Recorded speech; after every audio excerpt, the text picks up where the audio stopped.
Good evening and Assalamu alaikum, and welcome to this evening's United We Stand program. My name is Asif Ha. I have the honor and the privilege to be the master of ceremony for this evening. And thank you all for being here. Salam has had the pleasure of hosting the United We Stand event many times over the years, and we are honored to do it again. So very quickly, I'm going to go through the list of names of people who I'll be inviting to speak today. The topic, of course, is gun violence in the country, an extremely important topic that everyone is very, very concerned about, including the interfaith community. So the speakers today are Deacon Paul Fredericks for the prayer,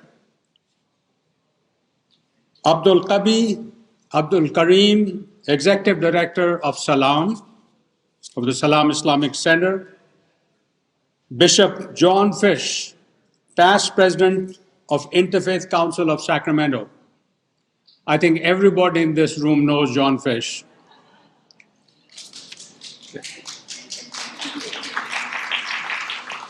It's great to see you again, John. So great to see you. Phil Talbert, the U.S. Attorney, Department of Justice. I don't know if I see Phil yet. Maybe there'll be a replacement for him. We'll find out.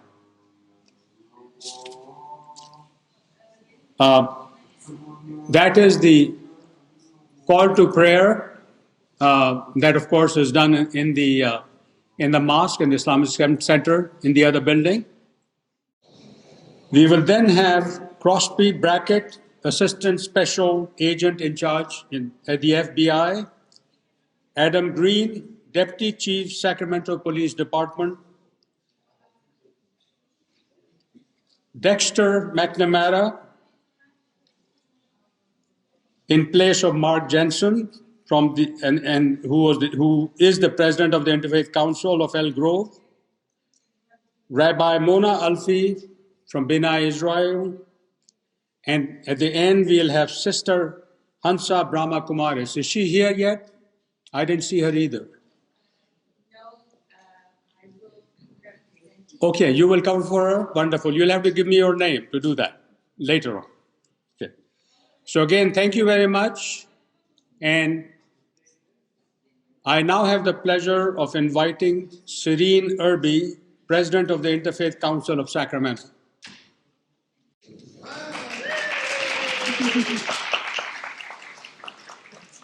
Good evening. United We Stand, I am proud to say, has become the cornerstone of community and religious unity in Sacramento. For many years, it was an annual event, many times standing room only, in support of community unity, coming together as one, with speakers from Jewish, Muslim, Sikh, Christian, Baha'i, and other faith traditions, as well as interfaith voices. As president of the Interfaith Council, we have stood with Salam from the very beginning and count them as an integral part of the interfaith community. And we stand in solidarity with Salam tonight in promoting unity. The Interfaith Council wants to thank the Board of Salam for once again hosting this event and opening their doors to the larger community. I also want to thank all of the guest speakers tonight, and of course, all of the attendees coming out in the rain. The outpouring of support for this event has had year after year, I think. It's a testimony of Sacramento's dedication to religious diversity, religious freedom, and religious unity. Thank you.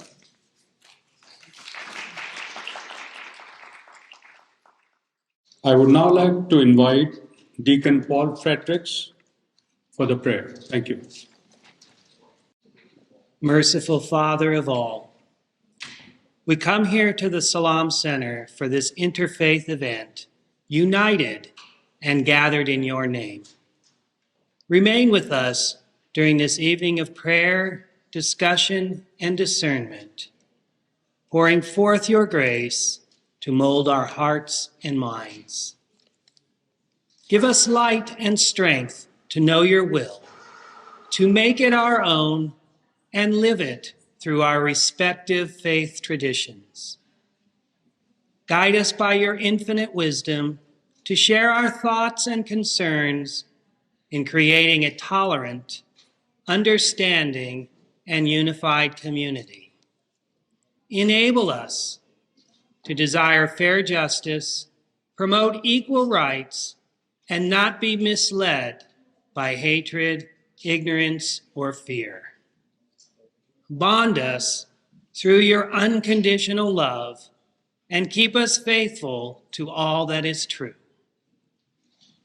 Grant us the courage to earn the rewards of good and worthy servants that will lead us to model the way to your promised peaceful kingdom. Amen. As a beautiful prayer, Deacon Fredericks, really appreciate it. Next, I would like to invite Abdul Kareem, Executive Director of the Salam Islamic Center. He is relatively new. He has been here, I think, 10 months. Is that correct? And this is his first United We Stand event. Please.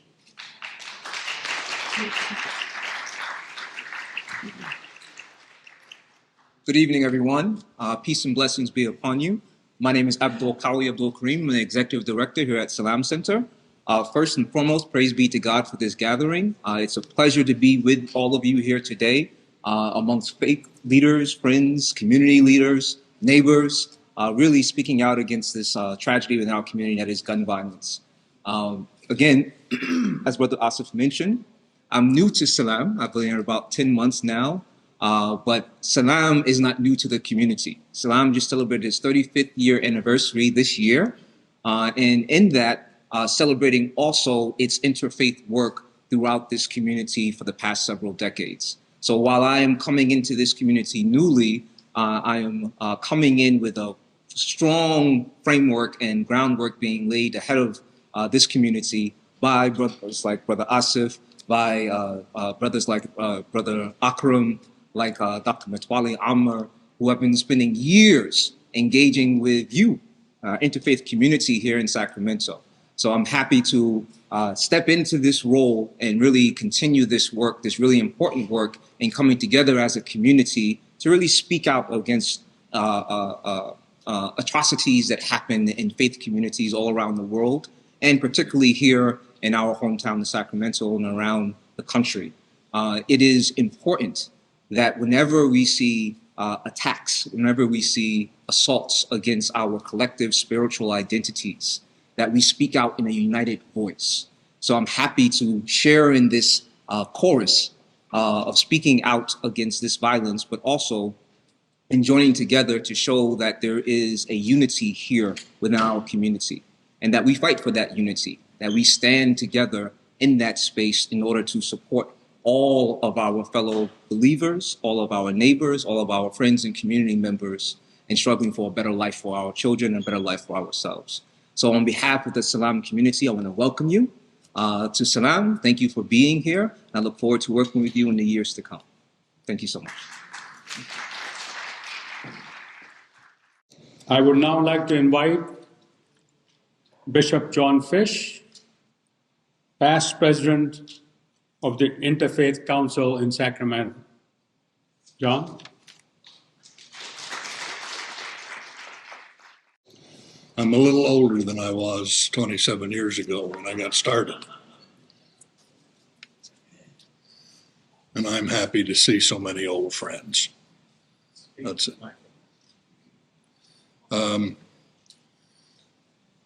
I have prayerfully considered this night for the past couple of weeks in my morning and evening prayers. Sorry, got a little higher there. And As I've considered this prayerfully, I've gone through all the emotions of hate and anger and angst and violence and ugliness.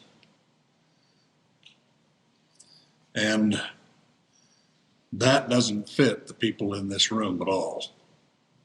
It fits others, and I'm going to talk about one. So I'm going to share 4 quick little vignettes from my life about things that were taught me as to how to act and be. Now, the foundation for all of this is that mercy cannot rob justice. That's not possible. There has to be justice. If there wasn't justice, we'd live in just a chaotic world. So I'm all in favor of justice and law enforcement and all of the good things. But there has to be a lot of mercy extended. Else, we just sort of turn into slugs. We have to be merciful people. So, I'm going to tell you these 4 quick little stories. When I was 7 years old, I was fighting with my best friend Jimmy. We were fighting over a cap gun, a stick horse, and a sheriff's badge on our vest. And I was up in the corral with my father working with animals, and I was telling him about it and how distressed I was with Jimmy. And he drew 3 circles in the dirt. On the one on the left, he wrote in it, God. And the one on the right, he wrote my name, and in the middle, he put Jimmy's. And then he said to me, don't forget the rest of your life. Every time you let someone get between you and God, they will be closer to God than you are. And that rang my bell. And I've practiced that ever since. Second story, fast forward to I'm 16. I'm playing on a football team that will become a championship team in the state. There's a couple of guys on that team that are morons, idiots, and dorks. They never cared about the team. They mocked the coach. Da-da-da-da-da-da-da-da. I was explaining that to my grandfather. He said to me, do you believe that we're all children of God? And I said, yes. And I was thinking, where's he going to go with this? And he said, let me tell you something I've learned. And I said, okay.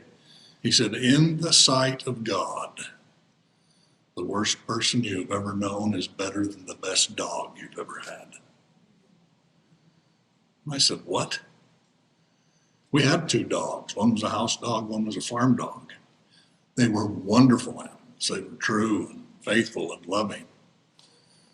And I thought, these guys don't compare to our dogs. Now, at high school reunions and things in the last 10 years, I've sat with those 2 men, and they're wonderful humans. Wonderful humans.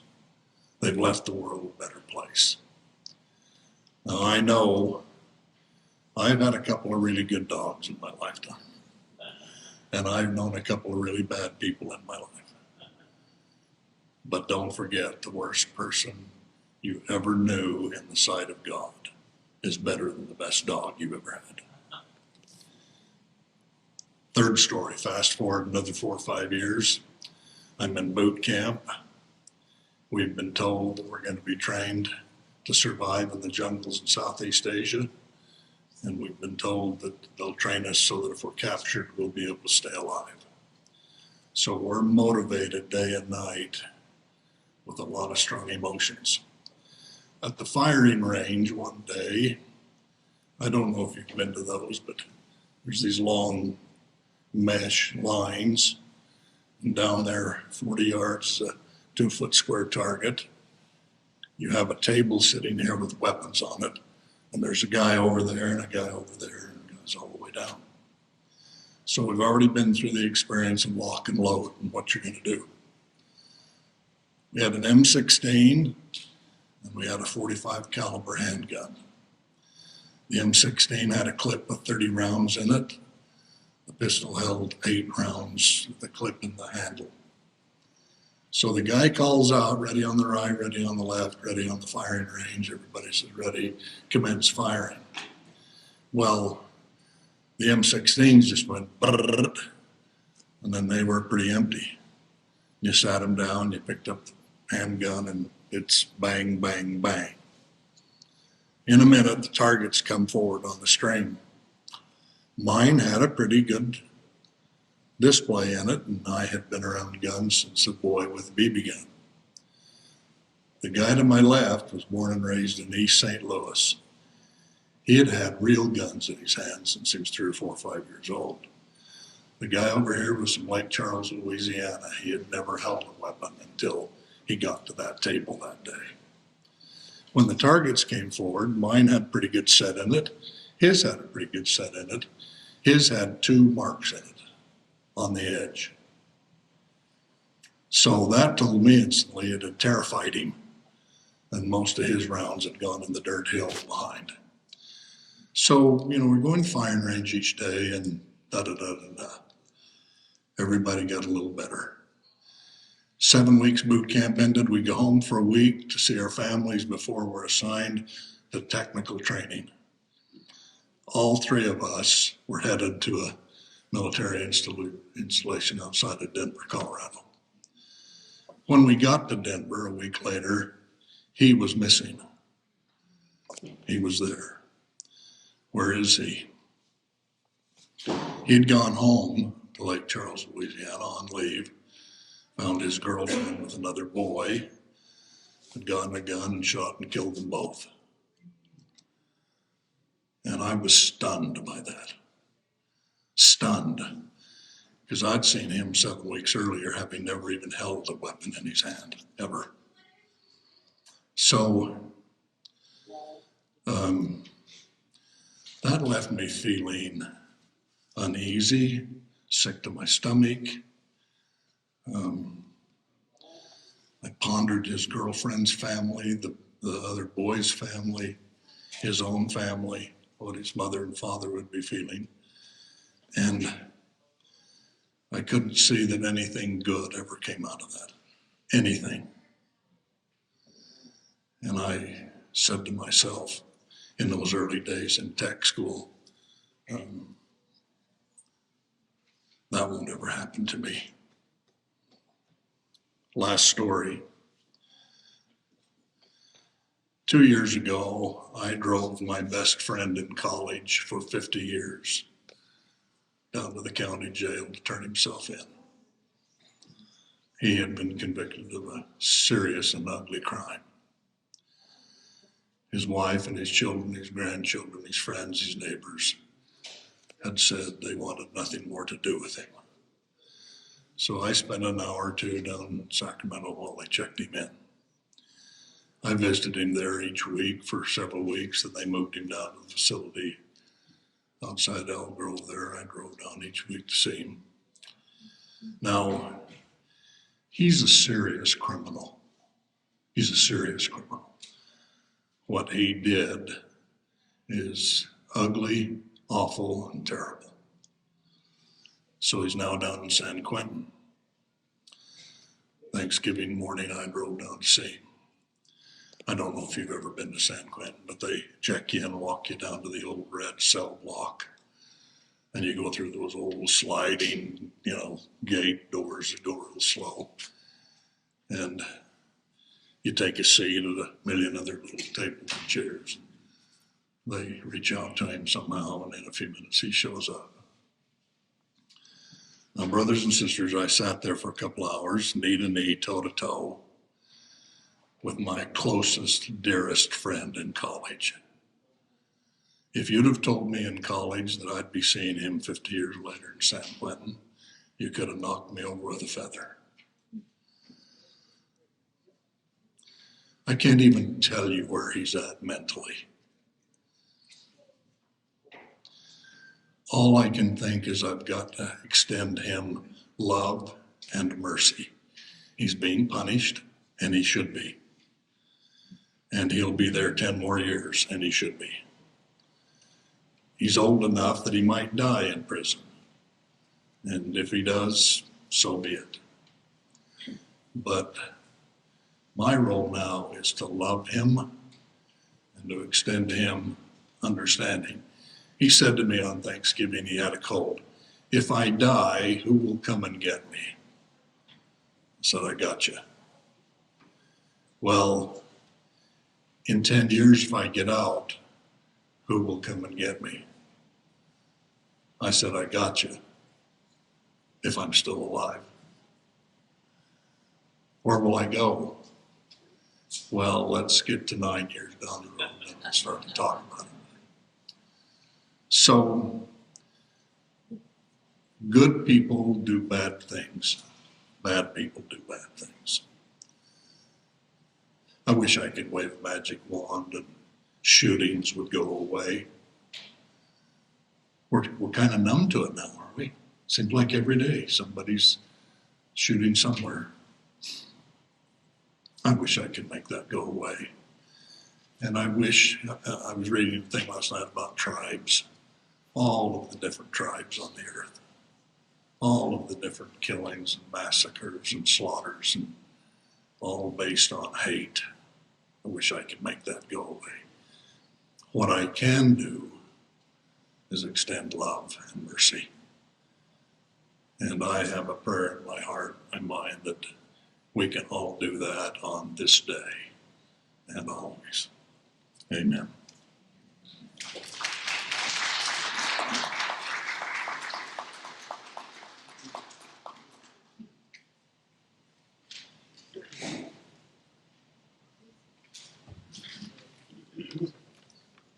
Another round of applause for John, please.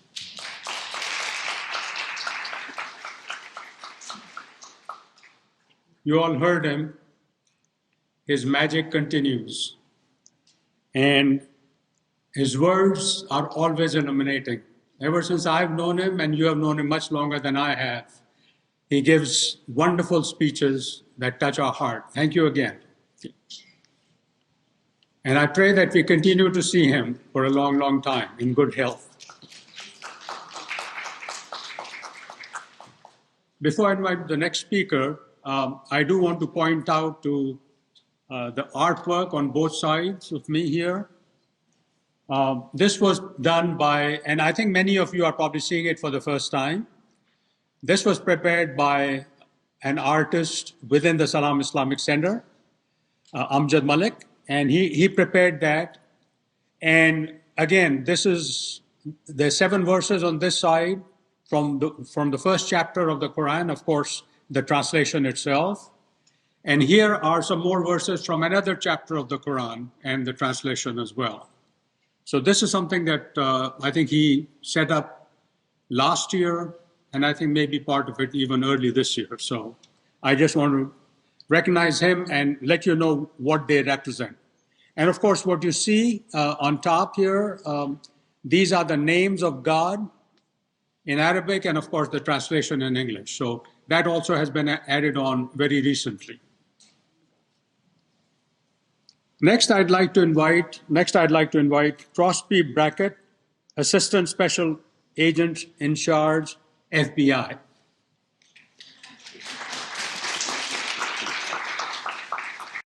Hi, first I'd like to thank everyone who worked to put this together. Certainly during the pandemic, we were forced to find other ways to communicate, and I think we did fairly well. However, there's no substitute for coming together in person and meeting each other in person, and I'm certainly honored to be here with you all today.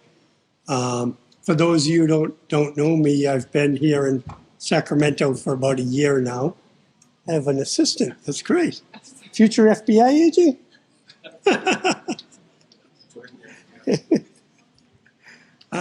So I've been here in Sacramento for about a year now. Prior to that, I was assigned to FBI headquarters in Washington, D.C. And prior to that, I was a supervisor in the Boston field office. So this is my first time living in California, but so far, me and my family has enjoyed it a lot. And I certainly look forward to meeting all you and meeting more people here in in the Sacramento area. I think certainly relationships and partnerships is extremely important for the FBI. I also feel it's very important for the community as a whole. The FBI, that's how we get our intelligence. That's how we know what the threats are in our community. That's how we prioritize our resources, by talking to people, finding out what affects the communities, what affects you. That's why it's important for us to reach out to diverse communities, so we know what's happening. We don't get one side of the issue. We understand what's going on in all communities in our area. Events like this, I think, give us a chance to discuss these issues and come up with solutions that are good for all of us and are positive and impacting. I think certainly, I don't think I have to tell anyone in this room, there's a lot of divisiveness in this country right now. And that's okay. We can have different opinions about things. The unfortunate thing is that a lot of times lately, things turn violent. The FBI, part of the FBI's mission is to protect the American people and the Constitution. We take the Constitution part very seriously. And we will protect anyone who wants to engage in free speech, whether we agree with what they're saying or not. However, when somebody brings violence into the picture, that's when we will not tolerate it and we will address it, no matter what side they're on.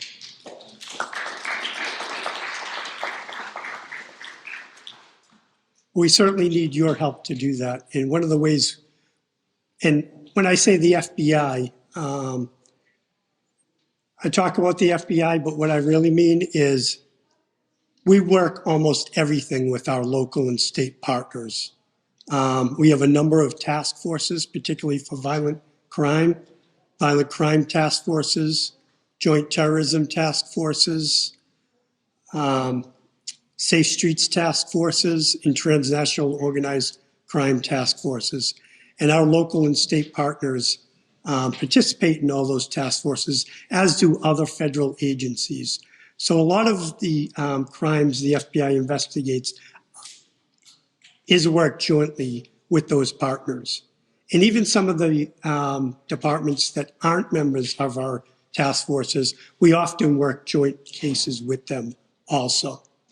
We also value public and private partnerships. One of the things we run every year is our Citizens Academy. And I know I talked to at least one person here before this started that participated in one of our Citizens Academies. And I think it's a great way to learn about what the FBI does and what we need from the community. And it just so happens we're currently taking nominations. So if anybody is interested in that, you can see me afterwards, or also Shelby, who's sitting back there, and we'll be happy to discuss it with you. And if you'd like to apply, we'll tell you how to do so. It's also important, I think, that the FBI represents the community we serve. So I would be remiss to say, and I always tell people every time I talk in a group like this, that if you know anyone that's interested in joining the FBI, we do need diversity within our ranks. Please encourage them to do so. And certainly I'm always open to talking to anybody that is interested in joining the FBI, whether it is as a special agent or a support staff intelligence analyst for the FBI. I'd be more than happy to talk to them about that. Now, what we need from you, I think the important thing is if you see something suspicious, pick up the phone, call us, call your local police department. We share information with the local police departments, and they share often with us. So if you call either one of us, it'll get addressed. Certainly if it's an emergency, police department's your best call, should be your first call, because they're on the street 24/7. We're not. but certainly you can call us if you see something suspicious and it's not an emergency. I think one of the commonalities in a lot of the mass violence, mass shooting events is that somebody noticed something that they didn't report. They saw something suspicious. They thought about reporting. They didn't know how, or they thought, well, it's probably nothing. We would rather have you report something that is nothing than not report anything at all. And I think that's one of the benefits of the FBI coming to events like this. I met one person when I first got here who told me he never met an FBI agent before. And I hear that a lot when I go to events, that I'm the first FBI agent that someone met. And I know that if you've never met somebody from the FBI, you've never called the FBI, sometimes maybe it can be intimidating, but it shouldn't be. And I think us getting out and getting to know everyone will help that.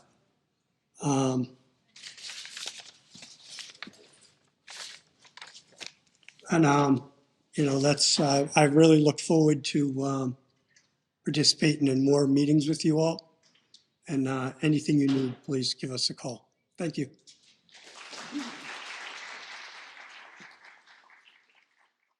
Thank you very much, Crosby. I think if I can add to that, if there are task forces that are being established by the FBI, if there are task forces being established by the FBI and you're looking for people to join them, you might want to send out some information regarding it to the Interfaith Council, and so that they can share with the rest of the community, interfaith community, and that's how you will get more support. So I think that's something that can be followed up.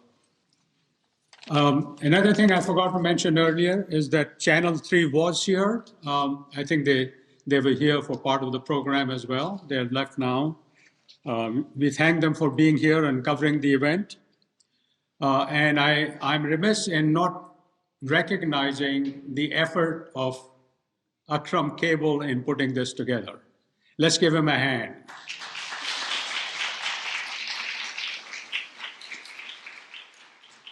He really is the one who did all the work. We are just hosting it in Salam, really. That's how it is. So thank you, Akram. Thank you so much.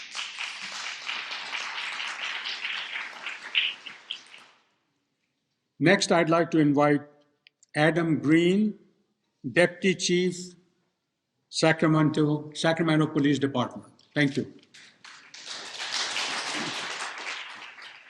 Good evening.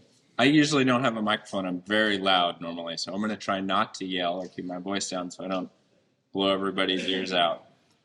First, I'd just like to say thank you. Thank you very, very much for having us. I feel very fortunate to be a part of this group. I feel very fortunate to be here live with everybody and in a room and not trying to do this over a computer. It's just feels good to be around people again. And I think that kind of speaks to where we are with violence, is the need to be around people again. So first, I'd like to apologize. I am not Chief Kathy Lester.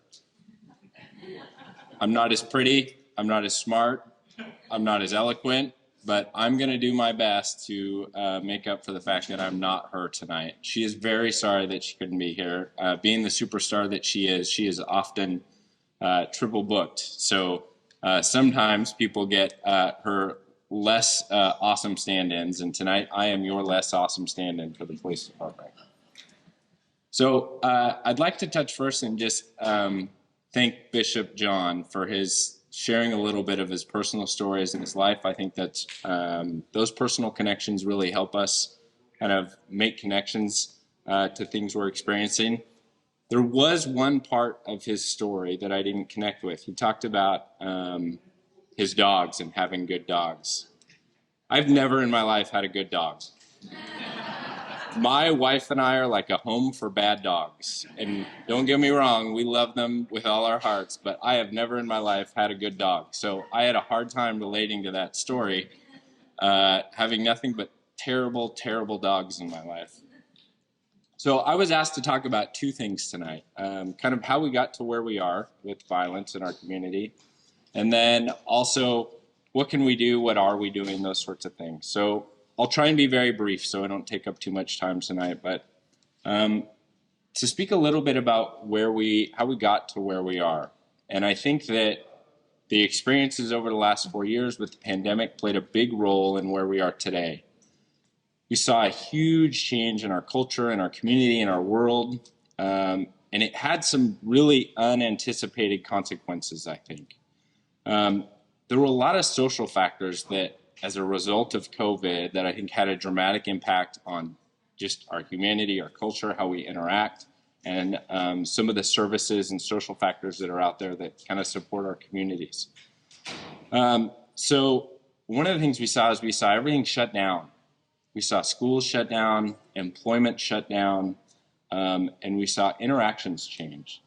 So the day-to-day interactions and the communication that we would have on a normal basis ceased for a very long period of time. And I think that had a really dramatic impact on how we interacted when we started coming back together.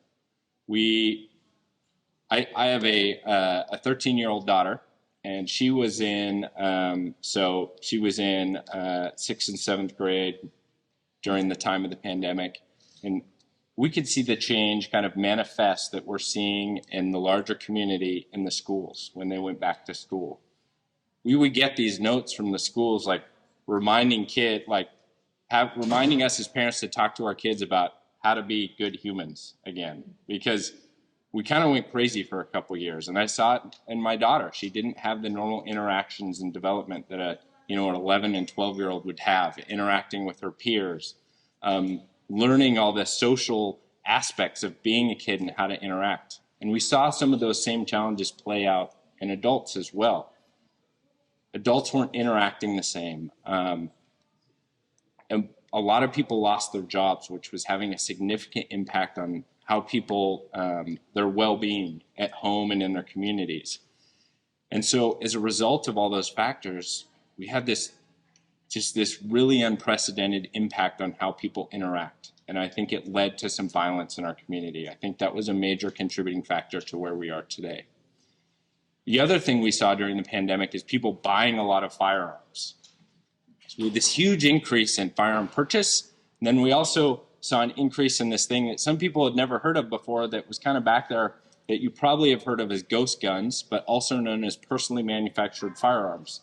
So someone could go online and buy all the pieces to make a gun and have it sent to them in the mailbox. And after 30 minutes or 45 minutes of work, they built a firearm in their home.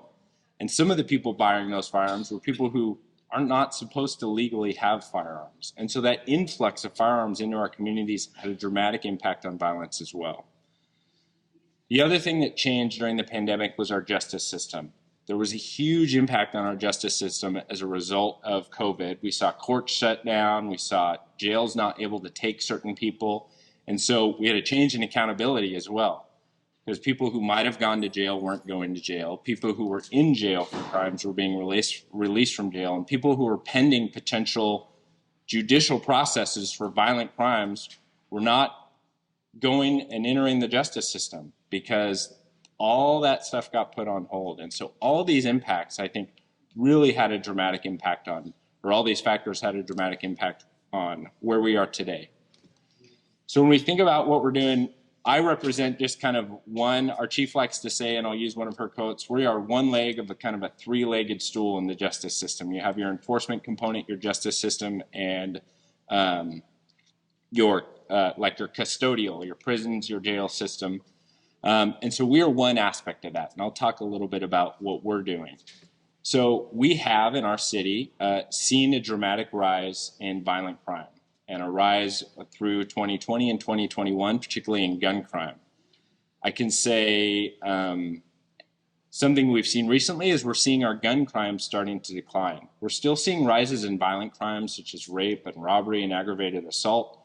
But I think as a result of some of our efforts and some of the efforts of our partners like the FBI and the ATF and our other local partners over the last couple of years, I think we're starting to see a little decline in the shooting crimes because we're really targeting violent offenders who are committing crimes with firearms.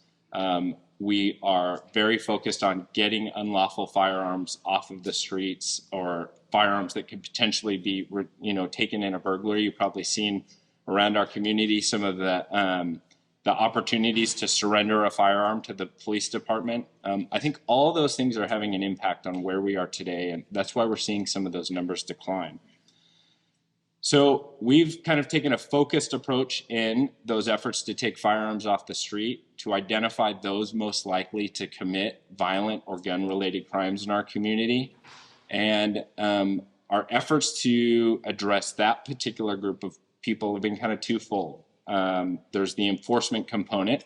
If someone's committing a crime or has a gun that they're not supposed to, or is, doing something that could put them in jail, we enforce the law, and it's our responsibility to take those guns away from those people and manage the enforcement component. The other part we're doing is the outreach component. There's a significant need for social services in our communities, whether that is programs for youth, programs for family, assuring that people have the resources they need, that they don't feel compelled to be in the community committing crimes, or that youth have programming so they're not out of school and with a bunch of spare time and nothing to do. And so we've made a very deliberate effort to interact with our communities, with our community groups, with our private business organizations and private community organizations that provide resources across our entire community. I think one of the most important things about what we can do is this. We need people to commit, like you're doing tonight, to having an impact on gun violence and just talking about violence and what that means in our communities.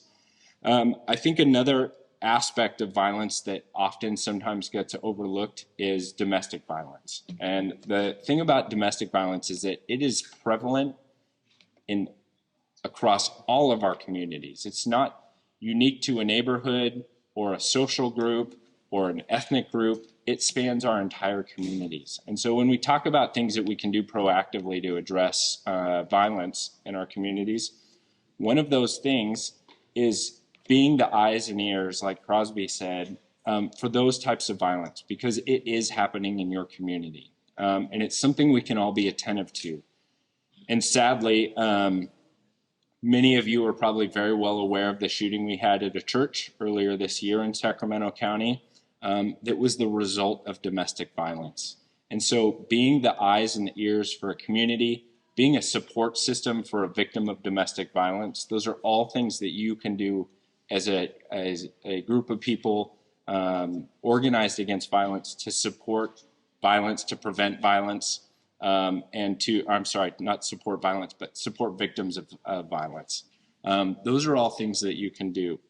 And so one of the things that was said earlier was about standing together. And I think that is what you're doing here tonight. And that's what we as a community need to do going forward, is that whether it's the FBI and the police department and our religious community and our schools and all the other social aspects of our communities all standing together to take a stand against domestic violence. So if there are any questions at the end, I think there's going to be an opportunity for that. But lastly, I'd just like to say thank you all very much for having us here.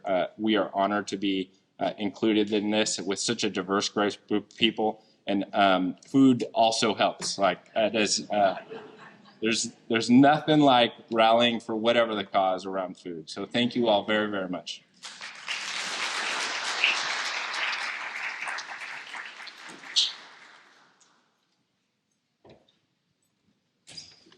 Thank you very much. A couple of things that I think he mentioned which are important is that, firstly, he said that crime is going down. I think that's wonderful news. And I hope because of the efforts that he has mentioned and ones that he expects us to get involved in, I hope all those efforts do continue to reduce crime. So that is good news, because if you listen to TV and the news, all you hear is that crime is really going up. That's the focus right now. So thank you again. We've had a couple of, we had invited a couple of other speakers who couldn't make it today. So one of them, of course, was Phil Talbert from from from DOJ, the U.S. Attorney in Sacramento in the West Region, and also Melanie Dixon, President of the American River College, with whom we have a great partnership. She couldn't be here either.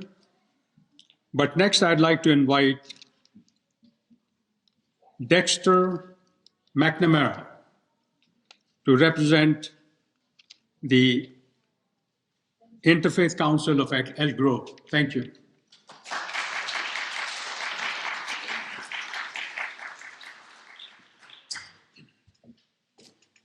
It's just a delight to be back here at Salam. 37 years? Is that right? I remember being here when it was in a house and then a trailer. So many, many good friends. And Dr. Ammer, I consider you one of my mentors in the interfaith work. So I appreciate that so much.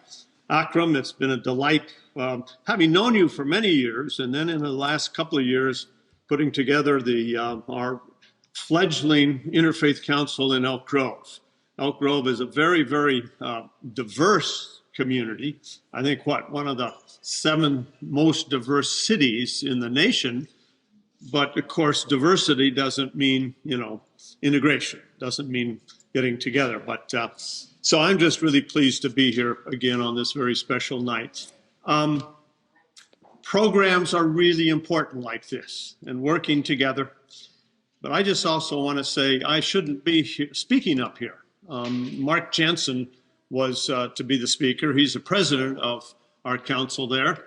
And I was we were going to ride out here together. He called me at 2:00 this afternoon and said he was at Kaiser. He had to take his wife in there because they were concerned whether she had had a brain aneurysm. Turns out it was not a brain aneurysm. They don't know what's going on. They're having to do an MRI. So, we need programs, and then it comes down to caring for each other, caring and praying for each other. Building the kind of connections that allow us to know that whatever our faith backgrounds are, whatever our ethnic backgrounds are, we're human beings together. And if we can grab a hold of that and be people together who care together, who recognize in each other that each one of us is a unique child of God, and we affirm that, then I think we're in pretty good shape and we'll go forward. So thank you for letting me be here. Thank you.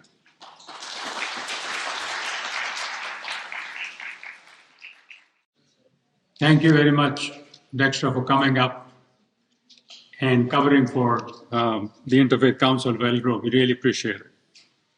Next, we have Rabbi Mona Alfie. I think almost everybody knows her. And I'd like to invite you to the podium. Thank you. So unlike the other speakers, I wrote down what I was going to say because being a rabbi, if I don't write it down, we could be here until the morning if I just speak off the top of my head. I want to thank the Salam Center for putting together this gathering here tonight. It's incredibly important for us to be able to come together and to speak about this other pandemic, this other sickness that ails our society. And it feels very good to be able to be amongst people of faith who all share a reverence for life and a desire to end violence in our community. And I also want to thank particularly the FBI and the law enforcement who are here tonight for helping those of us who are in minority communities to feel safer, and not only to feel safer, but to literally be safer in our houses of worship. As I said, I was asked to speak briefly on what Judaism has to say about gun violence. And one of the things that I've learned in all the years of interfaith work that I've done is that all of our faiths share much more in common than we do, than we are different. And so for many of you here, I'm sure that what I have to say will sound very familiar. But first I want to speak as a mom and not as a rabbi. I have to say everything you said about the pandemic officer was absolutely true, except there was one good thing that I felt, was that during the entire time of the pandemic and my children were learning remotely, not once did I have to worry about getting a call about a mass shooting at one of their schools. When I first became a mother, I could never have imagined that one of the places I would feel most nervous about sending my children to would be school. And when I was ordained 25 years ago, I could not have imagined that in our synagogues we would have to have intruder drills in religious school, security training for our staff and our congregants, or that security would have to take up so much of our synagogue budget.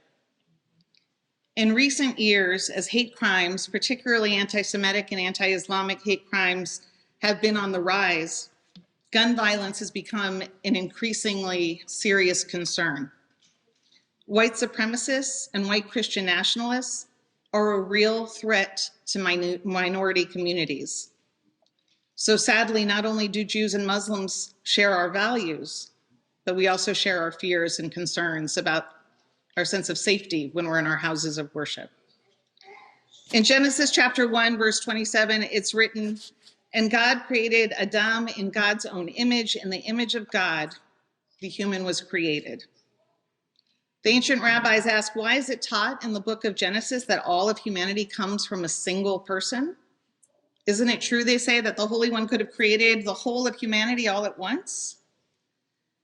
They answer their own question by saying, a single person was created first to teach us that whoever kills even a single life, it is though they have killed an entire world. And whoever saves even a single life, it is though they have saved an entire world. I believe this is something that's found in the Quran as well as in our Talmud. We believe that even if one person is killed, it's more than a single life that has been taken from us. Not only are the lives of everyone who knew and loved that person shaken to their core, but their lives are forever ruptured and broken because of that loss. And we as a community lose something that can never be replaced because we lose all of the potential and blessings that person still contained within them. A single bullet takes so much more than a single life. A single bullet can shatter an entire community. And that is why what the rabbis taught is true, because whoever takes even a single life has destroyed an entire world. Every single life. Where's John? John Fish? Oops. Did he take off? As John Fish said earlier, when quoting his grandfather, every human life, even the worst people in the world, are more important than simply a dog. And I love my dog. She rules our house. But each of us is created in the image of God. And when we destroy a person, even a person we can't stand, even a person we're afraid of, it's as though we have assaulted God. There is a reason why all of our religions prohibit murder. It is a fundamental shared principle in all civilized societies to find murder to be abhorrent. It's an attack on all that we find holy. And yet, gun violence continues to be at epidemic proportions in our country, and we as a society make it too easy for our pain, frustration, anger, fear, and hatred to be magnified by easy access to guns. And as the officer pointed out, not just access to guns, but now the ability to create our own. We as a faith community have a moral obligation to not only confront the horrifying reality of gun violence, but also to address the sources of pain, frustration, anger, and bigotry that prompt someone to reach for a gun in the first place. And as we learned from Uvalde, Texas, and from the more recent mass shooting in Colorado Springs, it's not true that what stops a bad guy with a gun is a good guy with a gun. It's just not true. The best way to stop a bad guy with a gun is not letting him get one in the first place. But that's only part of the problem. We need to deal with the mental health crisis in our country. We need to teach tolerance and understanding. We need to learn that every human life is as valuable as our own. And until our society begins to truly value every person as being more important than money, institutions, power, or anything else, we will continue to gather year after year for evenings such as this. As faith leaders, we play the role of the ancient prophets. It's our job to point out what is wrong in our world, to draw attention to what ails our communal soul, and to demand that we as a society act to change it before it is too late. The Holocaust survivor and human rights activist Elie Wiesel said that the opposite of love is not hate, It is indifference. The opposite of art is not ugliness. It is indifference. The opposite of faith is not heresy. It is indifference. And the opposite of life is not death. It is indifference. We can never allow ourselves to become indifferent to all the suffering that is around us, because losing even one person is too high of a price to pay for society's indifference. Thank you.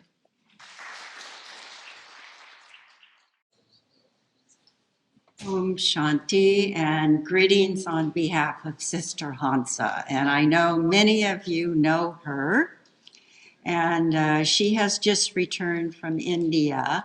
And so you know how that is with traveling. And so she wasn't able to come tonight. So she asked me to come and extend greetings on this most powerful and important gathering program that has been put together this evening. And we say Om Shanti. And when we say Om Shanti, that means I am a peaceful soul. So our particular tradition and study is that we make effort to practice this. Perfect.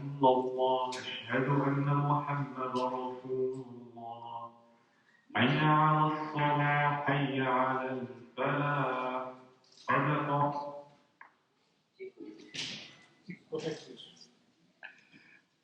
Prayer. How powerful is that?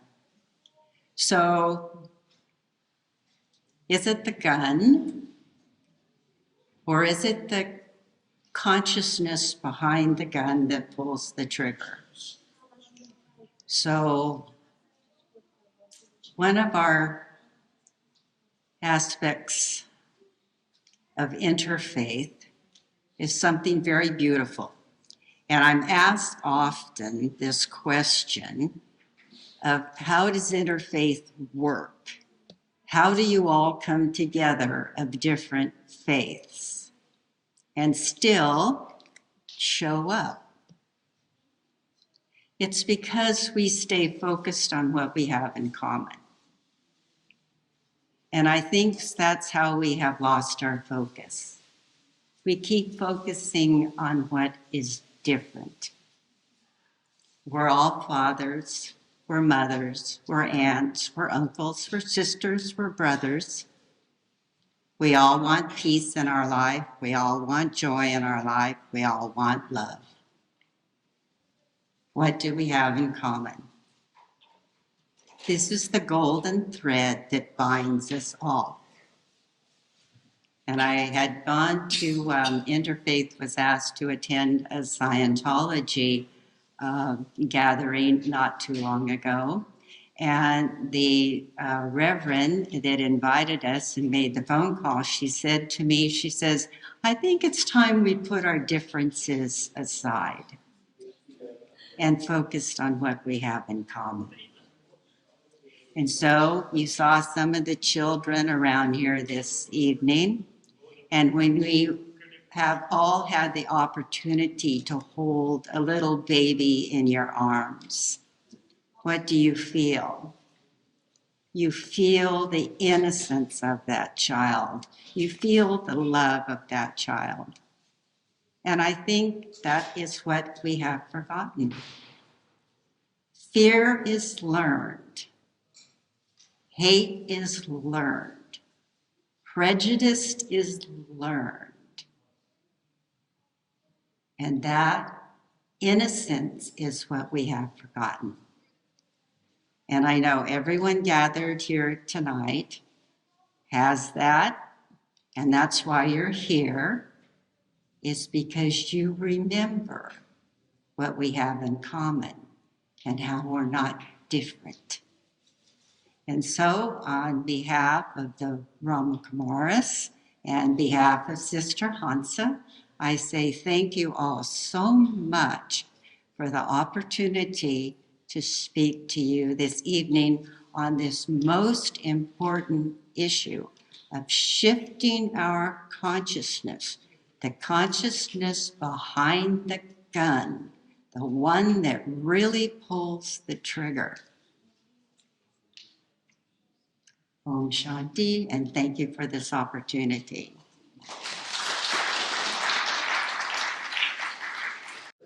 Carol Loeb, please, the podium is yours.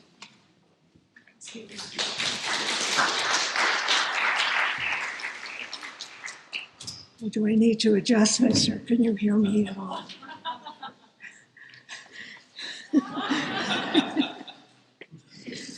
Good evening, dear friends. It's with great pleasure that I'm able to be part of tonight's United We Stand. My volunteer career was mainly in my own community. It was during my term as board chair of the Jewish Federation that I was able to open up an entire new world to me. Branching out, not good, figured. Thank you. Thank you. Branching out into the entire community opened so many doors for me. I made my first visit to Salam Center and found a warm, loving community of brothers and sisters. Since that time, it feels like my second spiritual home, and I've had the joy of participating in many events. I'm always greeted with love and acceptance. The natural next step for me was to join the board of the Interfaith Council of Greater Sacramento. My cup truly runneth over with opportunities to help those in need. The act of giving gives back to the giver tenfold. With that said, I want to thank the entire community of the Salam Center for offering your beautiful facility to host our United We Stand. Our theme this evening has been very serious and timely, and I want to extend with great appreciation for each and every one of our presenters for accepting the invitation to educate us about what we need to do to be safe. Words are not enough to express our gratitude for giving us your time and the tools that we need to keep people safe. Our thanks to Serene Irby and her band of interfaith followers for never losing sight of the need to unite us as one people. Through interfaith, we learn how much we are alike, much more than we are different. It teaches us to embrace and to respect each other. Through interfaith, sorry. And last but definitely not least, our deepest thanks for the person I call my brother from another mother. Another Akram Kaval. Thank you for single-handedly deciding it was time for this event. And he forged ahead, putting it together. Any group lucky enough to have Akram on their team will have a win-win situation.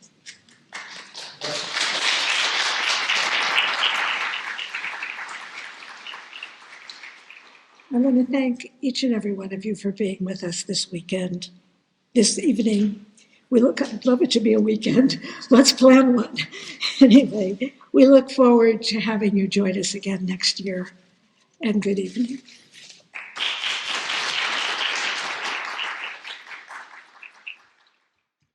Thank you so much for your gracious words about Salam, and of course, thanking everybody for being here. We truly and really appreciate it, and hope to see you at all such events in the future as well, Carol. Thank you.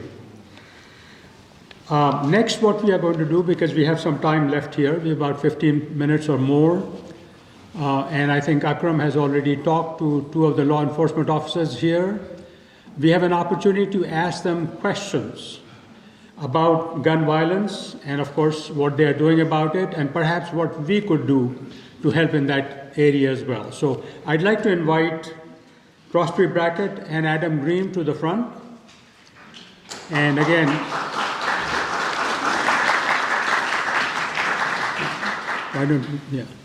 one of you stand on this side, one of you stand on this side, and please use the mic as the questions come to you. So go ahead. Thank you very much. Thank you.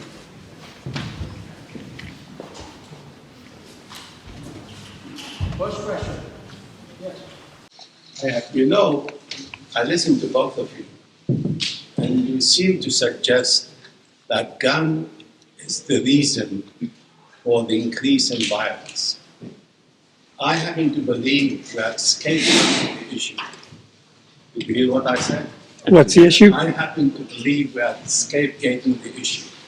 That gun is one factor, but there are a lot of other factors we do not want to talk about. One of them, the breakdown in the American family. This is a taboo you cannot talk about. Another taboo, you don't talk about the impact of mass media in this country. The average child watch about 20,000 deaths on television by the time he's an adult. And we don't talk about the impact of the social media, that we keep focusing on the gun. Gun is only one simple problem, but there are other issues, in my judgment, which are really more serious, but we don't pay attention to. I can give you a book which you should read, In Search of Ali Mahmoud. An American woman cohabited an American guy in Stanford University. She went all the way to Cairo to find out his family. And she asked one question. Cairo has more population than New York, but has less crime than in New York. And you know what she said? The control of the social behavior of the individual in the family. Family play a role. Why we don't talk about it? So I think you're right. I don't think either of us mean to imply that guns are the sole cause of gun violence in our community. I think you can't ignore the presence of the impact of guns in gun violence, and that especially when you see the amount of guns in our population increasing. But I think you're absolutely right. I think there are a multitude of factors that are impacting violence and that are root causes of violence in our communities, and we cannot arrest away this problem. I think that this is to your point, there are a lot of social factors that result in violence in our communities. And unless we have a really meaningful impact on those social factors that are causing violence, then we are not going to put an end to violence in our communities. It is so much more than a law enforcement problem. And we are not a solution. We might be part of a solution, but we are certainly not the only solution to resolving gun violence. Would you like to add any more to that? Or? I would agree with Adam. You said it perfectly. It's a complex problem. The only thing I would add is certainly I think mental health has a lot to do with it also. And we certainly, I think as a community, have to increase mental health care for people that need it. Yeah. Next question, please go ahead. First of all, I'm Elaine Maroa from the Spiritual Life Center, and thank you both for being here. And it's always, and then also for the Interfaith Council, the Salam Center, for always hosting this event every time I come or every time we have the opportunity to have representatives of local law enforcement and the FBI. You always bring a wealth of information to allow us to have the opportunity to have this exchange. It's so incredibly valuable, and I'll just honor your time and appreciate you both. I had a question for both of you, and I'm so happy to have Q&A because I was going to stay after and try to catch both of you at the same time. So, in regards to the FBI, first of all, Spiritual Life Center, and many of you know I represent the beautiful and wonderful Faith and Michael Moran, who founded us 25 years ago, starting next year. But I'm finding that as a representative of an interfaith ministry, that every time we have a very a very public event or I'm someplace that usually in a couple of weeks I get a anonymous letter in the mail that will either want to save my soul or save someone's soul from the heresy that we teach and beyond that is contradictory to somebody's belief system. Oftentimes we just feel like, oh, we're doing something right because somebody is hearing and it is causing distress. And it's not often, but I know that in the next year we have specifically talked about 2023 being a big outreach year because of the need to promote love and harmony. But the discussion, as the rabbi has said, the time we spend on gun control or things like that, the discussion comes up to the board. Do we want to be that public and get more of those kinds of awareness that we teach a very different doctrine, oneness and wholeness. And so my question to you, I really resonated to what you said, better to report than not. What is the best way to report? Is it through email, if I were to get that standard letter or whatnot, what do you recommend I do as the operations manager? So if you wanted to report something to the FBI, if you call any FBI field office, it goes to the same place. It will go to West Virginia, and we have people work 24 hours a day. They'll take your complaint, and then they put it into our Guardian system, we call it, and they will send it to whatever field office or whatever resident agency covers that area. If it's a threat to life, they will notify somebody in the field office immediately that they're sending it, and we have to respond immediately to it. You can kind of tell they're not all even there, Right. but I want to make sure I know it's the right thing to do. Yeah, and I mean, if you report it, at least it's on file. We're aware of it. We do some things to it, right? So if it's not a threat, there's not much we can do with it, but we will at least run it through our systems, see, is there any other complaints from about this person? Is any other concerns about this person that's been reported to us? And that may help us, so. Very rarely is there a return address. It'll just be an anonymous letter to us. Thank you, but I'll just report it to any FBI. And then the other that brought up, you mentioned domestic violence. And I know that many spiritual communities are where we support it, and especially during the pandemic, we've had the opportunity to know of and to serve those in that situation. If we are in a position where we know of a situation where someone in that situation is about to leave, actually making the decision, I know the discussion at our board level is even, does the abuser know that this person volunteers here? Or what happens to us when that day happens? Is there a particular guidance that we try to work with nonprofits such as we to make sure that there's that level of, it's a very personal thing for someone, and yet at the same time, I know our community is where this person goes to if they have to leave in the middle of the night or things like that. So how do I safeguard my community and still support someone who's in the midst of a real tiny question? Right. Yeah, it's very difficult, right? Because there's a balance there and wanting to help someone and also maintain their trust. I think that the resources that are out there, like Weave is a phenomenal one. The Family Justice Center is also an incredible resource for people in our community. I think if it is at the point that someone's in danger, I think morally and ethically, there's an obligation to reach out to law enforcement because we have an obligation to protect those victims of crime, right? I think there are steps that people can take to protect themselves, restraining orders, things of that nature. Then I think if you're dealing with that situation and you have a fear of the abuser, that fear alone is something you can report to the police department. So at least we have an awareness of, hey, what you're confronted with and the potential that you're worried about some other degree of violence in your community. So if I'm in the county, where I'm officially in Sacramento County, do I do it through that line? Yep, you do it through the county sheriff. That's correct. Or 411 line that I've done different reports for homeless and things like that. that? So, no, I'd say call the sheriff's department non-emergency number. And I don't know their non-emergency number off the top of my head. Okay. Yeah, but obviously if there's something right now, then just call 911. A lot of times people are like, I don't know if I should call 911 or if I should call the non-emergency.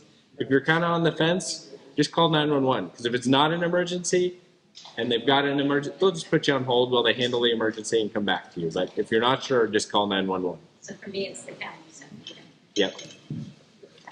Do you have a question? Yes, I did. Could you address perhaps the role that the disparity in gun laws between neighboring states has in the availability of weapons and as to the violence being increased in gun violence? You want to speak to? Yeah, I would say, I mean, we do see trends sometimes where there is trafficking of guns sometimes between states with laws that aren't as strict to states that have stricter gun laws. But there's other ways that guns are trafficked also. So that's not exclusively the issue. Certainly, I mean, that's something that Congress would have to address for there to be one set of laws for all the different states. And certainly that hasn't been done yet. So that's what we're left with, the laws we have in place. So we just do our best to monitor what's going on and try to do something if guns are being trafficked between states. Thank you. Yes, go ahead. Chief Green, I wonder if you could speak briefly to gun violence restraining orders or extreme risk protection orders as a tool for proactive intervention. I understand one was utilized here in our region to remove weapons from a neo-Nazi, a young man. And I know the San Diego Police Department has really been pretty aggressive in leading the state in utilizing those. So maybe you can speak just briefly to how that works with the Sacramento Police Department and the system that we might engage in if we see a threat. Yeah, Someone with a firearm. Yeah, that's actually a tool we use quite frequently. It's a fairly new tool for law enforcement, but the ability to kind of restrain, you think of a restraining order, usually it keeps two people apart. This restraining order prevents someone from having a firearm until, like, in a domestic violence situation. It gives us the power, the authority, if it's signed by a judge, to take firearms away from someone who's been accused of domestic violence, but not necessarily someone who's prohibited without that restraining order from possessing firearms. And it's a tool we use quite frequently. It's one that's getting more and more attention because it is a tool for us to take firearms away from people who could potentially use that firearm for a domestic violence type thing. Or other kinds of violence, domestic terrorism. Yes, those guns could be used for anything. I'll just tell a story from San Diego Police Department. They literally, while they were training people with state DOJ and Giffords over in San Francisco at the State Department of Justice building, they literally interdicted somebody in a high-rise in San Diego that was posting on social media about shooting people on the street in San Diego. They were busting down that guy's hotel room or apartment door, because they could act proactively. Yeah, there's a similar mechanism like a domestic violence firearm restraining order for like a mental health situation. So I think that's probably more in lines with the tool you're talking about in situations where you believe someone's maybe not involved in a domestic violence situation, but there's concerns for their mental health and the potential for them to commit an act of violence with a firearm. There's a mechanism much like that for taking firearms from those people as well until they have been, they've kind of had a due process and proven the right and the ability to keep those firearms. Did you have a question? Yes. And thank you so much for being willing to answer all our questions. I know we're going a lot after you. But I was in a meeting earlier today. This is a resource question. A meeting earlier today with several different CBOs who were essentially pulling together to figure out solutions or ways, strategies to address rising violence within schools, particularly with new Afghan arrivals and other members of our community. Essentially looking at a culture conflict that's happened in our schools that seems to have been progressing. So, referring back to the previous statement earlier today about consciousness behind violent acts. Are there resources, programs, initiatives that are happening now that speak to getting into the hearts and minds of our youth, the hearts and minds of people in our community before there's a violent act that happens? Of course, once the act happens, we're reacting to the act as opposed to preventing it. Right. So if you can speak to any resources that are available, programs, initiatives. Yeah, so that's one of the areas we're really trying to focus is the diversion and the prevention.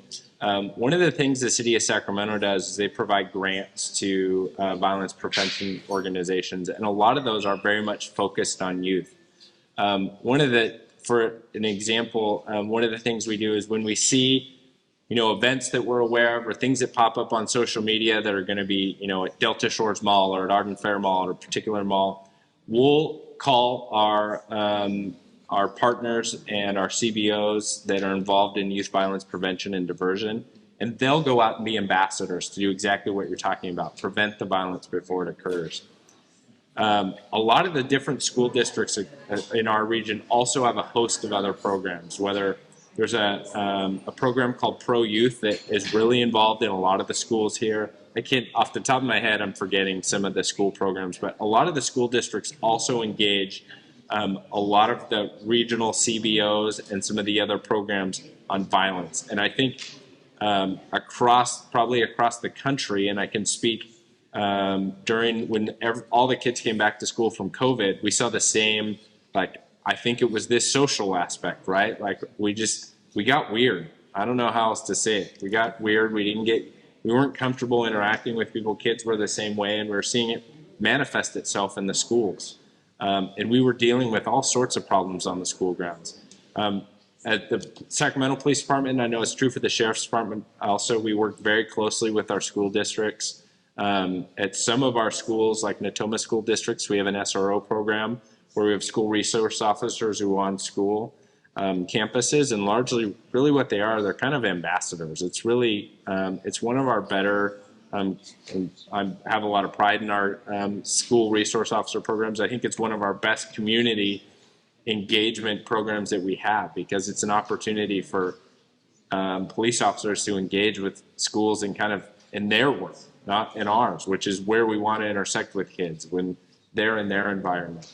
And then we also have magnet programs, which are kind of where we have police officers who actually credentialed teachers who teach a magnet program or a career profession program. They teach one class a day to a group of kids, and ours is obviously focused on law enforcement.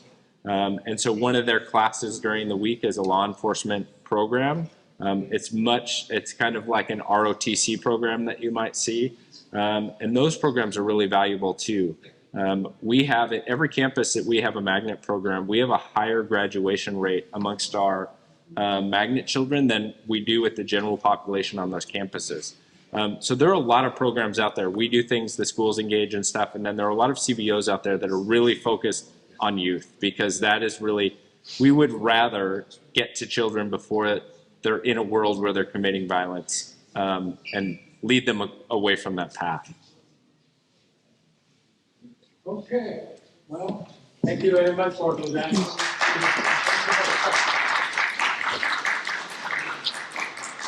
Thank you so much.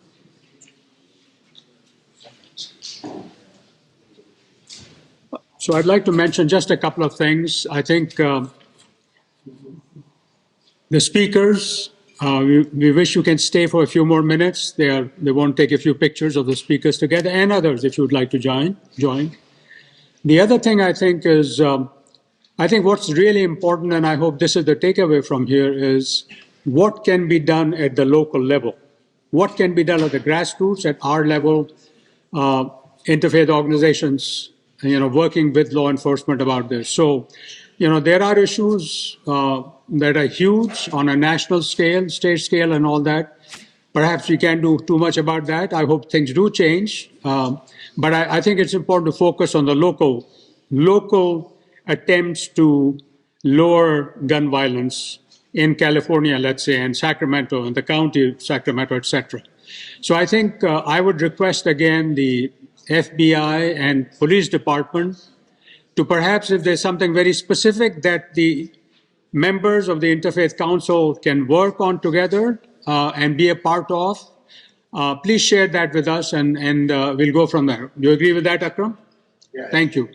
And Akram Kewal would be the contact for doing that. So again, I think in the question and answer session, the other thing that was very important to know and learn, and some of us already knew it, that, for example, the police department is really trying to raise awareness in schools and colleges about gun violence. And I think that probably needs to increase even more. I think Salam, for example, we go out and visit schools and colleges and invite the students over here to talk about Islam and Muslims. So it's a different focus, but again, I think if outreach can be increased, I think we'll see better results of that. And finally, again, Akram, thank you very much for putting this together. Thank you all very much for coming.